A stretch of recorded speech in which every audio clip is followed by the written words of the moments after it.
from Entropy Education. Today we will discuss about metabolism and consciousness. हम लोगों ने जैसे अपने लास्ट क्लास में देखा था reproduction and growth, why these are not a characteristic property of a living being. आज हम लोगों का मेन फोकस क्या रहेगा? मेटाबॉलिज्म एंड कॉन्शियसनेस क्यों कहलाई जाती है characteristic property of a living being. Like हम लोगों ने अपनी लास्ट लेक्चर में देखा था कि हम लोग ने क्या देखा कि characteristic property of living being का एक्चुअल मीन क्या है. जो करेक्टर 100% लिविंग बीइंग में प्रेजेंट होगा और 0% नॉन लिविंग में प्रेजेंट होगा, that character is known as the characteristic feature of a living being. Like metabolism and consciousness. Consciousness मतलब सेंस और रिस्पॉन्स का सम. सेंस लिया, आफ्टर दैट उस चीज को रिस्पॉन्स किया, दैट इज कॉन्शियसनेस. और मेटाबॉलिज्म क्या हो गया? The sum total of all the reaction which take place in our body is known as metabolic reaction. जितना भी रिएक्शंस चल रही है, लाइक एनाबॉलिक रिएक्शंस और कैटाबॉलिक रिएक्शन, उन दोनों का सम क्या कहलाया जाता है? Metabolic reaction.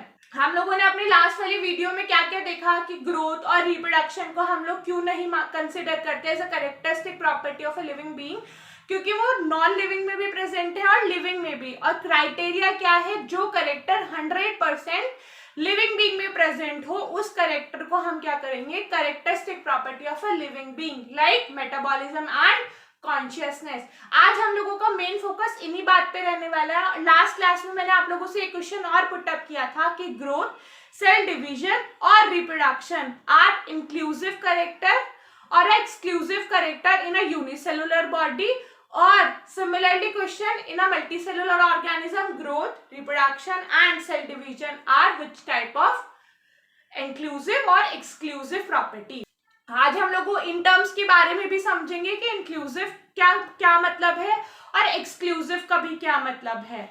और हम लोगों का मेन फोकस किस पे रहने वाला है? मेटाबॉलिक रिएक्शंस और कैटाबॉलिज्म के बारे में, कि मतलब मेटाबॉलिज्म में हम लोगों का किसका सम आ गया? कैटाबॉलिज्म का और एनाबॉलिज्म का.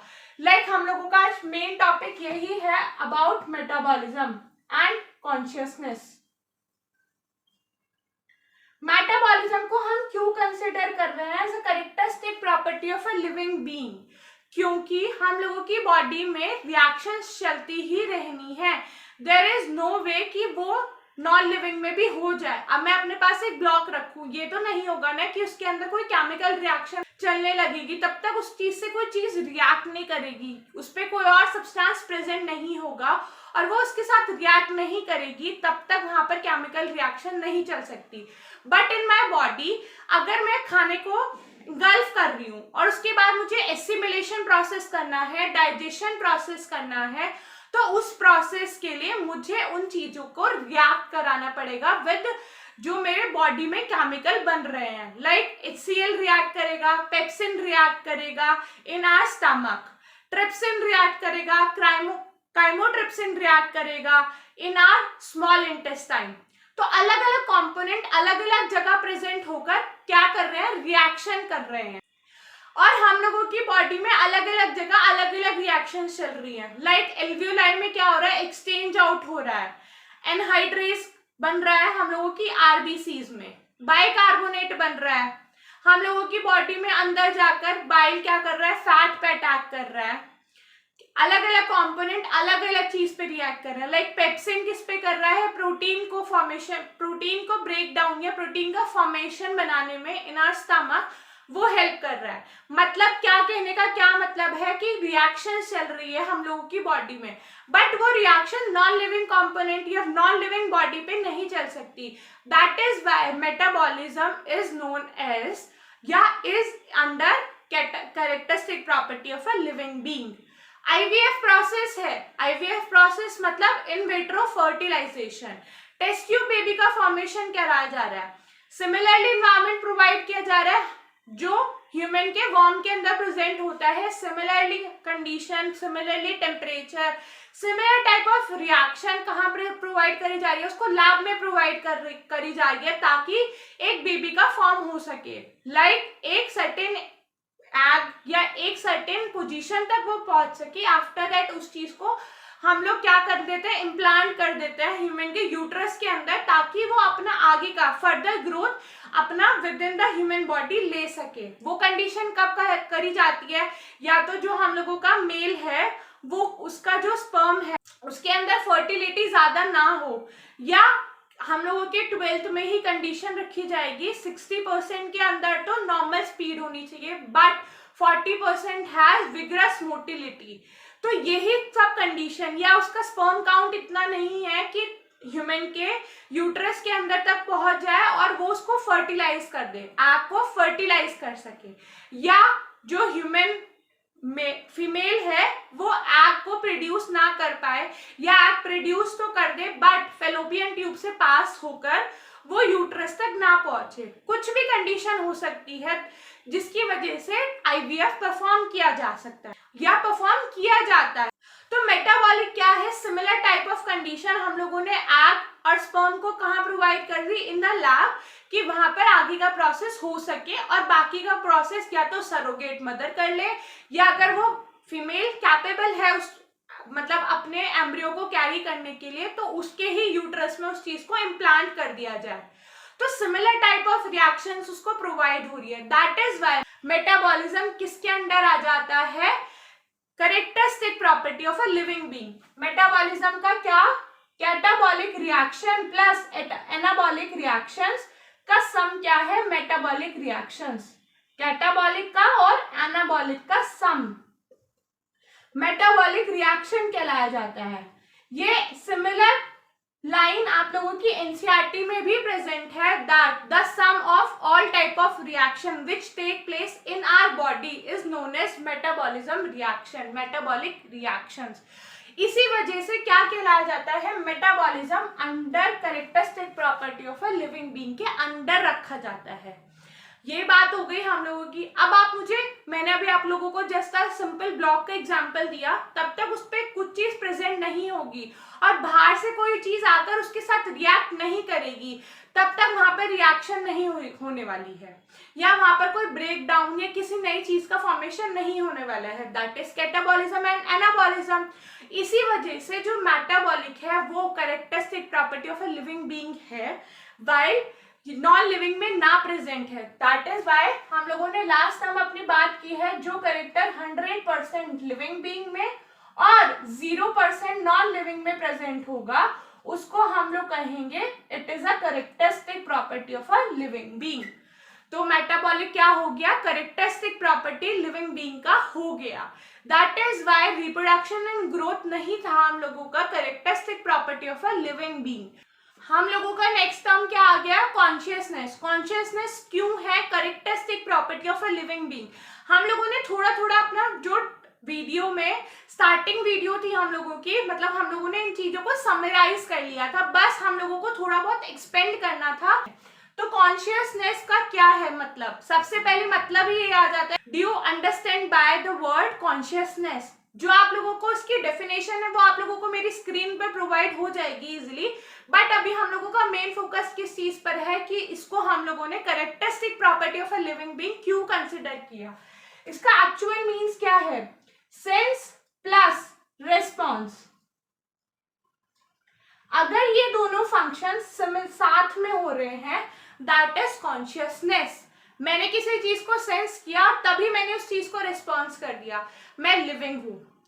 अगर मैं वुडन ब्लॉक पे किक कर रही हूँ, उसने ना तो सेंस किया ना उस चीज का रिस्पॉन्स किया, मतलब ना एक्शन जनरेट हुआ ना रिएक्शन जनरेट हुआ। जो हम लोग न्यूटन का थर्ड लॉ पढ़ते हैं that is action is equals to reaction but in opposite direction. Similarly हम लोग यहाँ कंसिडर कर सकते हैं, अगर मैंने एक ह्यूमन को किक मारी, उसने वो चीज सेंस की और उसका तभी के तभी मेरी तरफ रिएक्शन आया, उसने मुझे उल्टा किक मार दिया, वो मुझे झापड़ भी मार सकता है, बट क्या है उसने वो चीज सेंस भी की, साथ में वो चीज रिस्पॉन्स भी की। बट एक नॉन लिविंग बीइंग है या नॉन लिविंग थिंग है, लाइक एक फुटबॉल है, मैं उसे किक करे जा रही हूँ, वो मुझे उल्टा पलट के किक नहीं करने वाला। तो जो चीज साथ में सेंस कर सके उस चीज को या और साथ में रेस्पॉन्स कर सके, मैंने एक चीज गर्म चीज को पकड़ ली, मुझे वो चीज नहीं मेरे हाथ के टेम्परेचर के सुटेबल लगी, मैंने एकदम उसको छोड़ दिया। That is sense and response. मैंने उस चीज को फील किया फर्स्ट एंड देन उस चीज का रिस्पॉन्स लिया। That is why I am living. तो हम लोगों ने क्या कंसिडर किया कि नॉन लिविंग और लिविंग में हम लोग कैसे देख पा रहे हैं कि जो बॉडी साथ में सेंस प्लस रिस्पॉन्स कर सके, दैट इज लिविंग। और जो इन दोनों में से एक भी या दोनों ही काम ना करे, that is non living. That is why consciousness is under characteristic property of a living being. साथ में क्या करना है, सेंस करना है, रिस्पॉन्स करना है। आप लोग देखते हैं कि लिजार्ड जो है, लिजार्ड्स की जो बेबी हैं वो एक सीजन में आकर बहुत नंबर में दिखने लग जाते हैं, या लिजार्ड आपको अपने घर की वॉल पे टाइम पर आकर नंबर उसका बढ़ता हुआ दिखता है, या नंबर आप लोगों को ज्यादा दिखता है। लाइक इन हम लोग मस्किटोज में देखते हैं, मस्किटो का एक सीजन आ जाता है जहां वो पीक अटेंड कर लेता है, जहां वो जे शेप कर्व अटेंड कर लेता है। जो हम लोग अपना इकोलॉजी चैप्टर पढ़ेंगे क्लास 12 का, उसमें वो सब दिया है कि जे शेप कर्व वगैरह। अभी जस्ट लाइक अ हिंट मैंने आपको प्रोवाइड कर दिया कि मॉस्किटो का जो कर्व है वो जे शेप्ड हो जाता है इन अ पर्टिकुलर सीजन। वो किसकी वजह से होता है, क्योंकि ये सब जो फैक्टर्स हैं या लाइक कॉन्शियसनेस है, ये उनके ब्रीडिंग सीजन को भी डिटरमाइन करता है। हम लोग अपना प्लांट ग्रोथ एंड डेवलपमेंट तक चैप्टर पढ़ रहे होंगे, प्लांट फिजियो का लास्ट चैप्टर, उसमें हम लोग ये भी देखेंगे कि फ्लावर का भी एक फोटो पीरियोडिज्म होता है। लाइक कोई शॉर्ट डे प्लांट होता है, कोई लॉन्ग डे प्लांट होता है। मतलब किसी फ्लावर को कम धूप की रिक्वायरमेंट होती है, किसी प्लांट को ज्यादा टाइम की रिक्वायरमेंट होती है। ये ऑल किस चीज पर डिपेंड करता है, कॉन्शियसनेस पर। अगर वो चीज ज्यादा उस टाइम पर कॉन्शियस है तो वो ज्यादा एक्टिविटी कर रही होगी उस टाइम पर। लाइक हम लोग हाइबरनेशन देखते हैं, एस्टिवेशन देखते हैं। जनरली हम लोग ये चीज फ्रॉग में जल्दी से कैप्चर कर लेते हैं कि वो एस्टिवेशन पर कब जा रहा है और हाइबरनेशन पर वो कब जा रहा है। और क्या है हम लोगों का कि कॉन्शियसनेस ने किस किस चीज को अफेक्ट किया लिविंग बीइंग में, उनके ब्रीडिंग सीजन को अफेक्ट कर दिया, उनका किस चीज को कब टच करना है, कब सेंस करना है, कब रिस्पॉन्स करना है, उस फैक्टर को डिटरमाइन कर दिया। बट नॉन लिविंग में हम लोग ऐसा नहीं देखते। नॉन लिविंग में हम लोग उसे किक कर रहे हैं, वो हम लोगों को उल्टा पलट कर किक नहीं करने वाला। That is why consciousness is under a characteristic property of a living being. Metabolism and consciousness, हम लोगों ने इनको अकॉर्डिंग टू द एनसीईआरटी मैंने आप लोगों को पूरा बता दिया। कॉन्शियसनेस में भी अगर लास्ट 2 to 3 लाइन पढ़े, इसी के बारे में दिया है about photo periodism, breeding period, मतलब कैसे कैसे वो किस टाइम पर ब्रीड कर रहे हैं, मॉस्किटो का वो पीक क्यों अटेंड हो रहा है। लाइक ये सब हम लोगों ने अपना किसके अंडर देख लिया, कॉन्शियसनेस। और ये होता ही किस वजह से है, कॉन्शियसनेस की वजह से। नेक्स्ट हम लोगों ने अपना लास्ट वाले वीडियो में जो मैंने आप लोगों से क्वेश्चन पूछा था, that growth, reproduction and cell division are inclusive और एक्सक्लूसिव कैरेक्टरिस्टिक और a property in a unicellular organism. अब उसका मेन हम लोग फोकस करेंगे कि what is inclusive and what is exclusive. Inclusive का मतलब क्या हुआ। अब मैं सबसे पहले यूनिसेलुलर में देखूंगी कि ग्रोथ, रिप्रोडक्शन और सेल डिवीजन कौन सी प्रॉपर्टी है और उसको हमने वो क्यों बोला है। क्योंकि अगर मैं कहूँ एक अमीबा है, लास्ट हम लोगों ने एग्जांपल लिया था अमीबा का, अमीबा ने जस्ट स्प्लिट आउट हो गया, 2 डॉटर न्यूक्लियाई या 2 डॉटर सेल उसने फॉर्म कर लिए, तो वो रिप्रोडक्शन भी कहलाया जा सकता है और ग्रोथ भी कहलाया जा सकता है। ग्रोथ की डेफिनेशन क्या थी, वो ट्विन कैरेक्टरिस्टिक प्रॉपर्टी, दैट या तो इंक्रीज इन मास हो जाए या इंक्रीज इन नंबर, या तो वो मास पुट ऑन कर ले या वो नंबर पुट ऑन कर ले। और रिप्रोडक्शन में क्या है, वो 2 डॉटर न्यूक्लियाई बन गया उसके सिमिलरली, मतलब एसेक्सुअल रिप्रोडक्शन हो गया अमीबा के अंदर। तो that is why growth and reproduction are similar in unicellular organism. अब सेल डिवीजन की बात आई, सेल डिवीजन भी हुआ है, 1 से 2 सेल बन गए, दैट इज सेल डिवीजन। मतलब growth, reproduction and cell division हम लोग तीनों सिमिलर टर्म हो गए यूनिसेलुलर के अंदर। Growth, reproduction and cell division तीनों को हम लोग नहीं बता सकते अलग अलग in a unicellular organism. That is why इस कैरेक्टर्स को या इस प्रॉपर्टी को क्या बोला जाता है, इंक्लूसिव प्रॉपर्टीज। मतलब जिसके अंदर हम डिटरमाइन नहीं कर सकते कि ग्रोथ रिप्रोडक्शन और सेल डिवीजन को, वो किसके अंडर आ जाते हैं, इंक्लूसिव प्रॉपर्टीज के अंदर। मतलब जो यूनिसेलुलर हो गए उनमें ग्रोथ, रिप्रोडक्शन और सेल डिवीजन कौन से प्रॉपर्टीज हो गए, इंक्लूसिव प्रॉपर्टीज हो गए।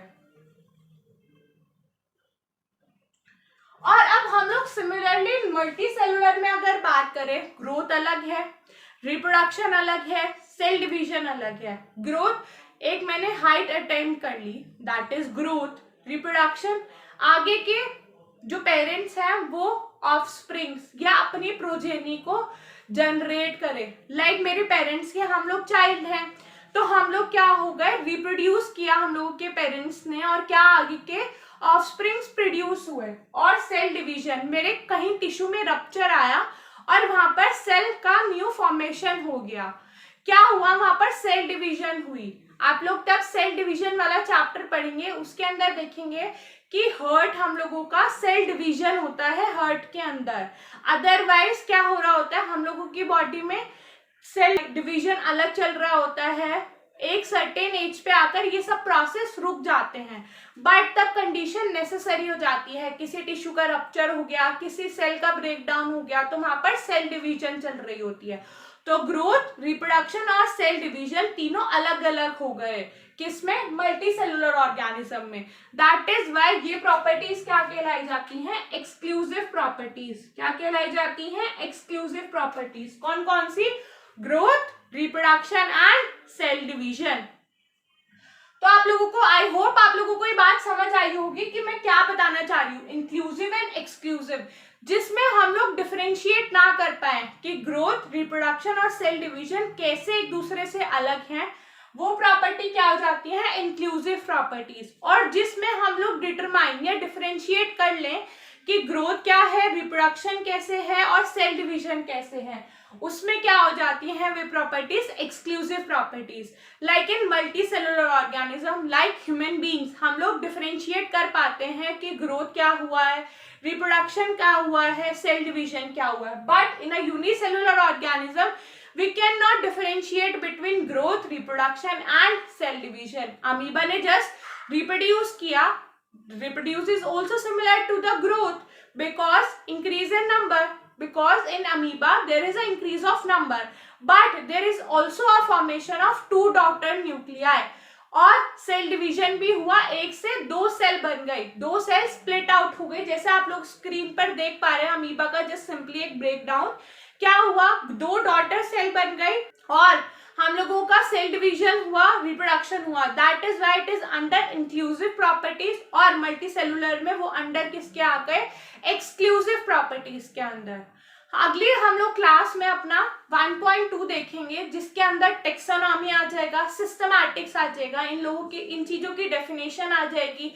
व्हाट इज बायोडाइवर्सिटी, रॉबर्ट मे ने कितनी स्पीशीज के बारे में बता दिया, और अब तक कितनी स्पीशीज हम लोगों ने डिस्कवर कर ली, हम लोगों ने मतलब साइंटिस्ट ने अपने कितनी स्पीशीज अब तक देख ली, सबसे ज्यादा नंबर किसके हैं, हम लोग यही सब अपना नेक्स्ट वाली वीडियो में देखने वाले हैं। आई होप आप लोगों को ये वीडियो आप लोगों को पसंद आया होगा। अगर पसंद आया होगा please like, share and comment, and जितना पॉसिबल हुआ सब्सक्राइब कर दीजिएगा और प्रेस द बेल आइकन, ताकि आप लोगों को न्यू नोटिफिकेशन जल्दी ही मिल जाए। सो बाय बाय गाइस।